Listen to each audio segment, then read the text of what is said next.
കൊട്ടാരക്കര ചന്ദനത്തോപ്പിലെ വിഭജിയുടെ ഷാർജയിൽ വെച്ചുള്ള മരണം, അതേപ്പറ്റി കൂടുതൽ വാർത്തകൾ പുറത്തേക്ക് വന്നുകൊണ്ടിരിക്കുന്നു.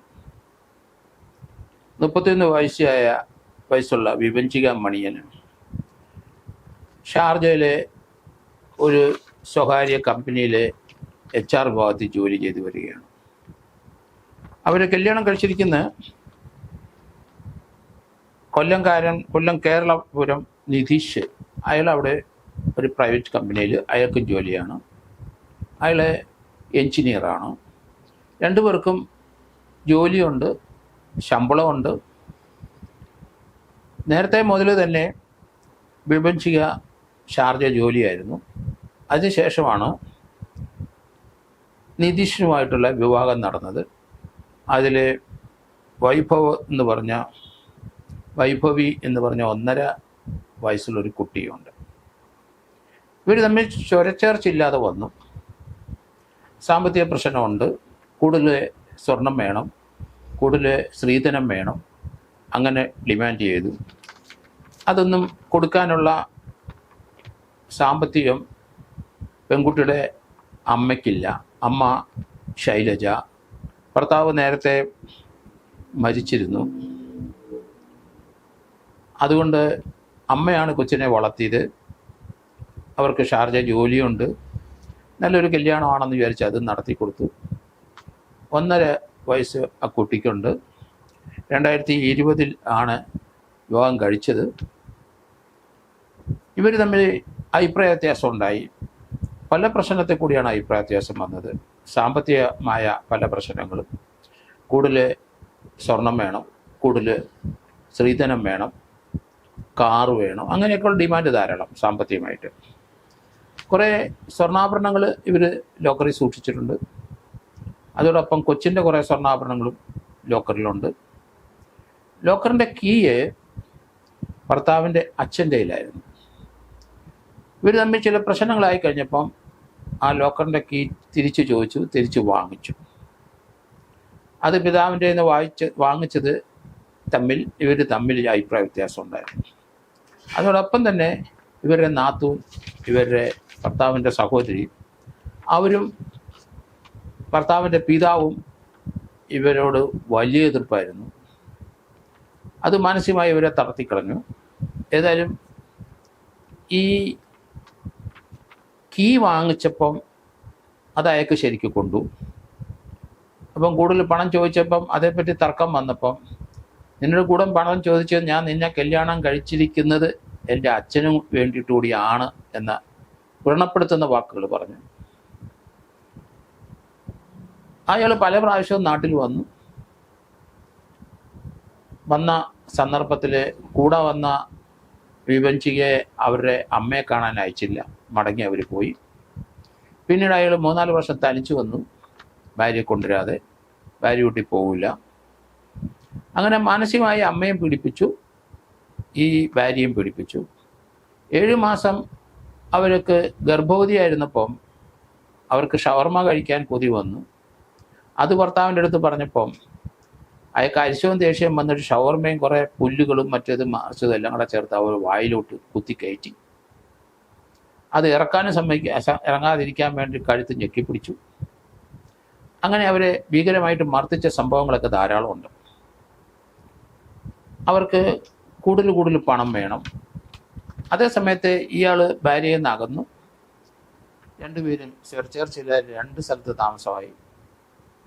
കുഞ്ഞിനെ തനിച്ചാക്കാൻ ഒക്കില്ല, 1.5 വയസ്സേ ഉള്ളൂ. അങ്ങനെ ജോലിക്ക് പോകാൻ കഴിയാതെ വന്നു. അപ്പം ജോയ്സി എന്ന് പറഞ്ഞൊരു സ്ത്രീ അവരെ സഹായിക്കാൻ ആ വീട്ടിലുണ്ട്. രണ്ടുപേരും 2 സ്ഥലത്താണ് താമസിക്കുന്നത്.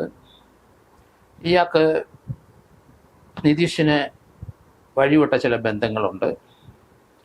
അങ്ങനെയുള്ള ബന്ധങ്ങൾ ഭാര്യയെ ചോദ്യം ചെയ്തു. അയാളത് നിഷേധിച്ചു. മറ്റൊരു സ്ത്രീയായിട്ടുള്ള ബന്ധത്തിൽ അവരുടെ ഭർത്താവ് വന്ന് ഇയാളെ വഴക്കുണ്ടാക്കി. ആ സംഭവം വരെ ഉണ്ടായിട്ടുണ്ട്. പക്ഷേ ഇയാളതൊന്നും അംഗീകരിക്കത്തില്ല. 2-3 സ്ത്രീകളുമായിട്ട് ഇയാൾക്ക് ബന്ധമുണ്ട്. ആ വിവരങ്ങളെല്ലാം വിഭജികയ്ക്ക് അറിയാം. അതുകൊണ്ട് രണ്ടുപേരും 2 സ്ഥലത്ത് താമസിച്ചു. ഇനി നിന്നെ എനിക്ക് വേണ്ട, നിന്നെ ഡൈവോഴ്സ് ചെയ്യും ഞാൻ എന്ന് ഭർത്താവ് പറഞ്ഞു. ഇവർ ഡൈവേഴ്സിന് തയ്യാറല്ല. ഒരു കൊച്ചുണ്ട്, ഭർത്താവിനെ വേണം. അവരൊട്ടും തയ്യാറായില്ല. അത് ഞാൻ നിനക്ക് വക്കീൽ നോട്ടീസ് അയക്കും എന്ന് പറഞ്ഞ് ഭീഷണിപ്പെടുത്തിക്കൊണ്ടിരുന്നു. അത് ചെയ്യുമെന്ന് ഇയാൾ ഒരിക്കലും പ്രതീക്ഷിച്ചുമില്ല. ഇവരെപ്പറ്റി മോശം അഭിപ്രായങ്ങൾ ഇവരുടെ ഭർത്താവിൻ്റെ അച്ഛനും ഭർത്താവിൻ്റെ സഹോദരിയും പറഞ്ഞു വരുത്തിക്കൊണ്ടിരുന്നു. അവർ രണ്ടുപേരും ഇവരെ മോശമായി ചിത്രീകരിച്ചിട്ടുണ്ട്. അവരുടെ സൂയിസൈഡ് നോട്ടിൽ അത് എഴുതി വച്ചിട്ടുണ്ട്. ഇയാൾക്ക് ഭാര്യ മറ്റ് സ്ത്രീകളുമായിട്ടുള്ള ബന്ധത്തിൻ്റെ കാര്യങ്ങളൊക്കെ അവരുടെ കൂടെ നിൽക്കുന്ന ജോയിസിക്ക് അറിയാം. ജോലിക്കാരി കഴിഞ്ഞ ദിവസം വന്നപ്പം വാതിലടച്ചു കിടക്കുന്നു. അവരൊരു പ്രത്യേക ഫ്ലാറ്റിലാണ് താമസിക്കുന്നത്. അവരെ വാതിലടച്ച് കിടക്കുന്ന കണ്ടപ്പം അവർ ഭർത്താവിനെ വിളിച്ചു പറഞ്ഞു, അതുപോലെ തുറക്കുന്നില്ല, പൂട്ടിയിരിക്കുന്ന അകത്ത് നിന്ന്. ഭർത്താവ് അവിടെ വന്ന് പൂട്ടിയിട്ടുള്ള വാതിൽ ചവിട്ടി പൊളിച്ചു. അപ്പോഴാണ് വിഭജിക തൂങ്ങി നിൽക്കുന്ന കാണുന്നത്. കുഞ്ഞിനെ കഴുത്തിൽ കയറിട്ട് മുറുക്കി കൊന്ന ശേഷം ആ കയറിൻ്റെ മറ്റേ അറ്റത്ത് വിഭജിക തൂങ്ങി നിൽക്കുന്നതാണ് ഭർത്താവ് കണ്ടത്. മകൾ വൈഭവിനെ കൊന്നു. അതൊരു മർഡറാണ്. പക്ഷേ മർഡർ ചെയ്തയാൾ ആത്മഹത്യ ചെയ്തു.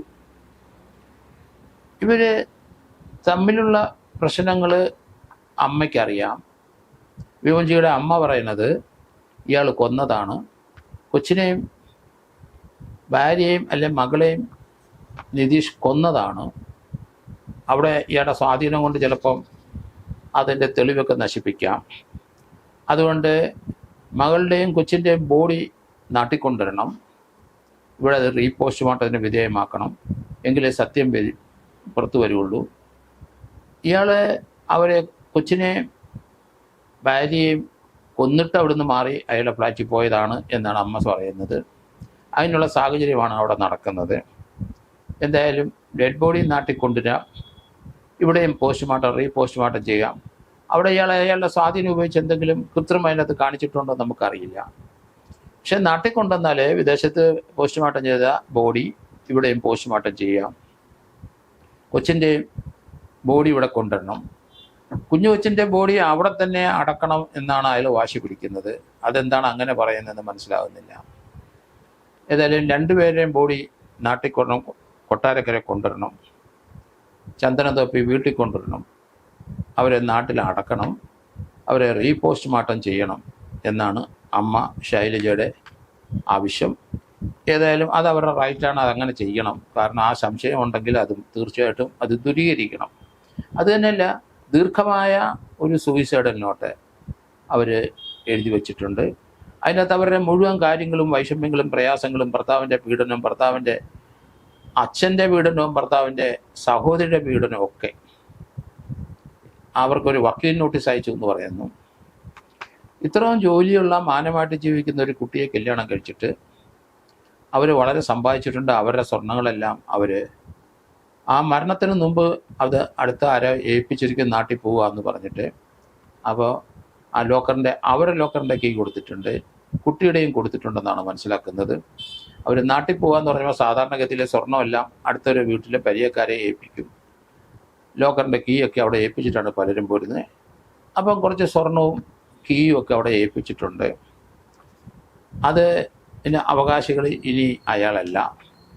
കാരണം അമ്മ പറയണത് മകളെ കൊന്നതാണ്, കൊച്ചിനെയും കൊന്നതാണ്. അതുകൊണ്ട് റീപോസ്റ്റ്മോർട്ടം നടത്തി നാട്ടിൽ കേസെടുക്കണം എന്നാണ്.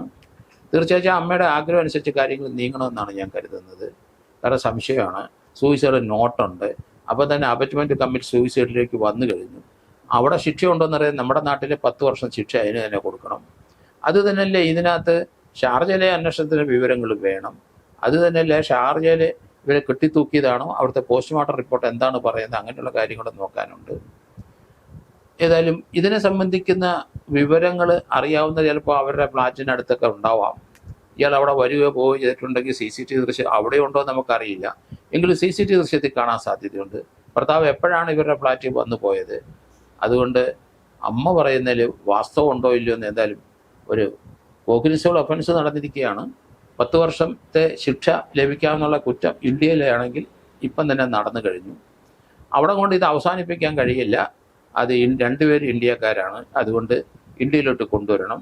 ഡെഡ് ബോഡി കൊണ്ടുവന്നിട്ട് ഇവിടെ റീപോസ്റ്റ്മോർട്ടം ചെയ്യണം, ഇവിടെ ഒരു കേസ് രജിസ്റ്റർ ചെയ്യണം. അവിടുത്തെ കേസ് രണ്ടുപേരും ഇന്ത്യക്കാരൊക്കെ ഉണ്ട്, ഇവിടെ തന്നെ രജിസ്റ്റർ ചെയ്യുക, ഇവിടെ പ്രോസിക്യൂട്ട് ചെയ്യണം എന്നാണ് ഞാൻ കരുതുന്നത്.